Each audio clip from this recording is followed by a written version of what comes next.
Hello students, good morning. कैसे हैं आप सभी लोग? मैं मगध राज वर्मा, आपकी केमिस्ट्री फैकल्टी, कुहू इंटरनेशनल स्कूल ऑनलाइन प्लेटफॉर्म पे आप सभी का बहुत बहुत स्वागत करता हूं। हम लोगों ने लास्ट क्लास जो थी हमारा इंट्रोडक्शन पार्ट था, जिसके अंदर मैंने आपको बताया किस तरीके से आपको स्टडी करनी है, कौन कौन से आपके पास इंपॉर्टेंट टॉपिक है। लेकिन सारी चीजें ये सब बाद में है ना। सबसे पहले जैसा कि आपको पता है कि आप 9th-10th क्लास लगभग ऐसे टक करके छू के आए हो, पढ़ के तो आए नहीं, है ना। तो मतलब आपने अच्छे से नहीं पढ़ी है वो, और ये ईमानदारी से आपको ही पता है और हमको तो अच्छे से पता है। जब एग्जाम ही नहीं दिया आप लोगों ने, तो अगर कोई चीज का अगर परीक्षण ना किया जाए तो ये पॉसिबल ही नहीं है कि वो चीज अच्छे से की जाए, है ना। तो आपने अच्छे से नहीं करी है और आप चीजें भूल भी चुके हो। अगर आपसे मैं केमिस्ट्री का सी पूछ लूंगा ना, तब भी आपको दिक्कत हो जाएगी अभी तो। लेकिन उसके लिए अब उसको पीछे छोड़ते हुए अब हम लोग आगे बढ़ना चाह रहे हैं, है ना। आगे बढ़ेंगे। 11th क्लास और 12th क्लास हमें करनी है। सबसे पहले आपका फोकस रहेगा 11th क्लास।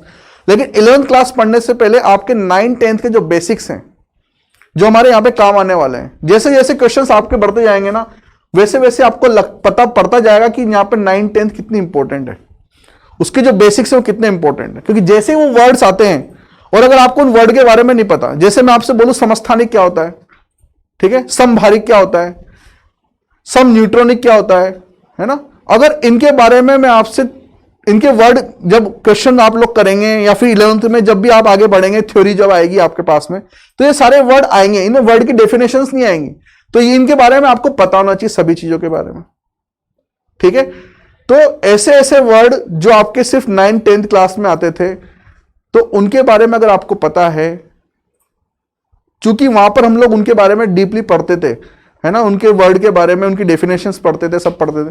लेकिन यहां पर अब वो चीजें नहीं आने वाली। यहां पे अब हम लोग थोड़ा सा एक कदम आगे ऊपर उठने वाले। तो एक कदम आगे तभी ऊपर उठ पाओगे आप जब आपकी नींव जो है नीचे की वो अच्छे से होगी, है ना। और उस नींव को अच्छे करने के लिए हम लोग क्या करेंगे, कुछ लेक्चर्स जब तक हम लोग 11th क्लास का चैप्टर नंबर 1 स्टार्ट नहीं कर देते, कुछ लेक्चर्स में आपके हम लोग फाउंडेशंस क्लियर करवाएंगे, मतलब जो आपके बेसिक्स हैं वो क्लियर करवाएंगे, ठीक है।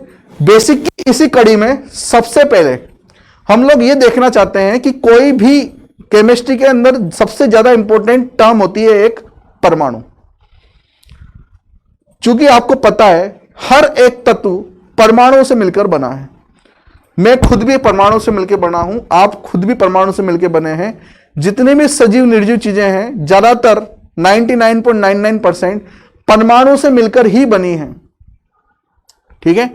और परमाणु के बारे में हम लोगों को 9th क्लास से ज्यादा अच्छा कोई नहीं बता सकता, क्योंकि वहां पर हम लोगों ने एक इंसान का नाम सुना था और उस इंसान का नाम था बोहर। और उस बोहर ने हमें परमाणु की संरचना के बारे में बताया था। परमाणु की संरचना के बारे में हमें उसने यह कहा था कि कोई भी जो परमाणु होता है, चाहे किसी भी तत्व का हो, उसके अंदर 2 या 3 चीजें हमेशा पाई जाती हैं। उसमें एक तो सबसे पहले पाया जाता है किसी भी परमाणु के अंदर, एक होता है नाभिक, ठीक है। जहां पर मैंने लिखा हुआ है न्यूक्लियस, इसको बोलते हैं नाभिक। तो यहां पर नाभिक हमेशा पाया जाता है, यह है नाभिक। इस तरीके से एक नाभिक होता है किसी भी परमाणु के अंदर। उस नाभिक के अंदर रहने वाले इंसान हैं प्रोटॉन और न्यूट्रॉन। देखो मैंने शो कर रखा है यहां पर प्रोटॉन और न्यूट्रॉन।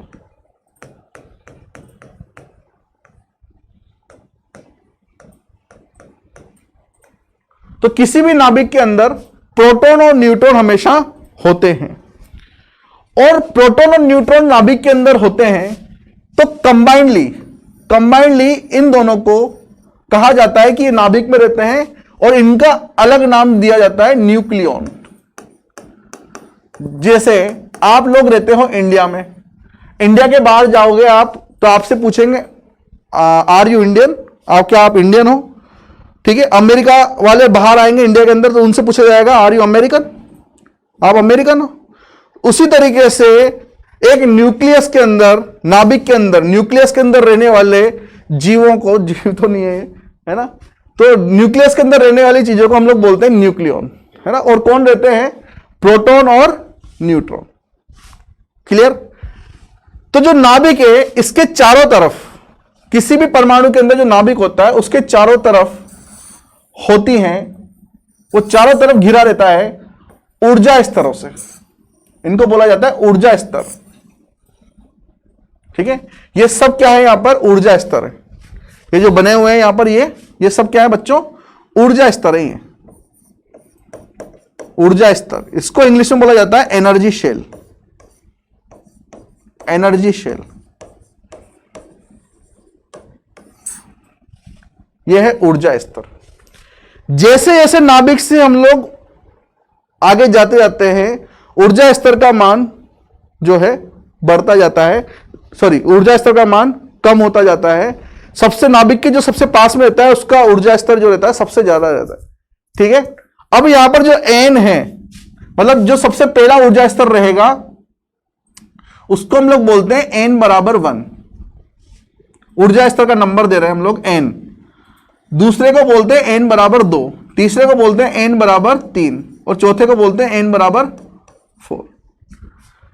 तो नाभिक के चारों तरफ जो ऊर्जा स्तर है उनके अंदर रहते हैं इलेक्ट्रॉन, और वो इलेक्ट्रॉन इनके चारों तरफ चक्कर लगाते हैं। इलेक्ट्रॉन क्या करते हैं बच्चों? यहां पे चारों तरफ चक्कर लगाते हैं। ठीक है, एन बराबर 1 को बोला जाता है के, उसका नाम होता है के शेल, के ऊर्जा स्तर।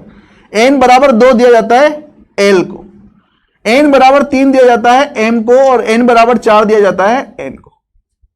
ठीक है, इस तरीके से इनके चारों तरफ इलेक्ट्रॉन चक्कर लगाते हैं, है ना। इस शेल के अंदर, ऊर्जा स्तर के अंदर होते हैं इलेक्ट्रॉन जो नाभिक के चारों तरफ चक्कर लगाते हैं, और नाभिक के चारों तरफ जब वो चक्कर लगाते हैं तो कितने इलेक्ट्रॉन किस शेल में होंगे ये हमें चेक करने पड़ते हैं। ठीक है, तो ऊर्जा स्तर में अधिकतम इलेक्ट्रॉनों की संख्या, अधिकतम इलेक्ट्रॉन की संख्या हम लोग देखते हैं हर एक ऊर्जा स्तर में इलेक्ट्रॉन की अधिकतम संख्या जो है वो अलग अलग होती है। वो किस पे डिपेंड करती है? इस फॉर्मूले को देखकर आप बता सकते हैं 2n² से। अगर हम लोग यहां पर k का मान ले लें 1, k बराबर a, उसके लिए n बराबर कितना है? ऊर्जा स्तर का मान 1, तो 1 का स्क्वायर 2 इलेक्ट्रॉन। अधिकतम k के अंदर सिर्फ और सिर्फ 2 इलेक्ट्रॉन यहां पर भर सकते हैं, इस तरीके से। ठीक है, उसी तरीके से अब l के लिए कितना हो जाएगा? l के लिए आप चेक कर सकते हो, 2n का मान कितना आएगा? 2 इंटू 2 का स्क्वायर, 2 का स्क्वायर 4, 4 2 जा 8, यहां पे 8 इलेक्ट्रॉन आएंगे। उसी तरीके से m के लिए यहां पे कितने आएंगे? m के लिए यहां पे 3 रखोगे तो 3 का स्क्वायर इंटू 2 18 आएंगे। और उसी तरीके से n बराबर कितना आएगा? यहां पर 4 रखोगे, 4 स्क्वायर 16 2 या 32 इलेक्ट्रॉन। तो इस तरीके से यहां पर इलेक्ट्रॉन आगे फिल करे जाते हैं। ठीक है, k के अंदर अधिकतम 2 इलेक्ट्रॉन आ सकते हैं, अधिकतम बोलो, न्यूनतम तो कुछ भी हो सकता है। l के अंदर अधिकतम कितने इलेक्ट्रॉन आ सकते हैं? 8 इलेक्ट्रॉन। m के लिए अधिकतम कितना आ सकता है? 18 इलेक्ट्रॉन। और n के लिए अधिकतम कितने आ सकते हैं? 32 इलेक्ट्रॉन। तो ये इलेक्ट्रॉन जो है नाभिक के चारों ओर हमेशा चक्कर लगाते रखते हैं।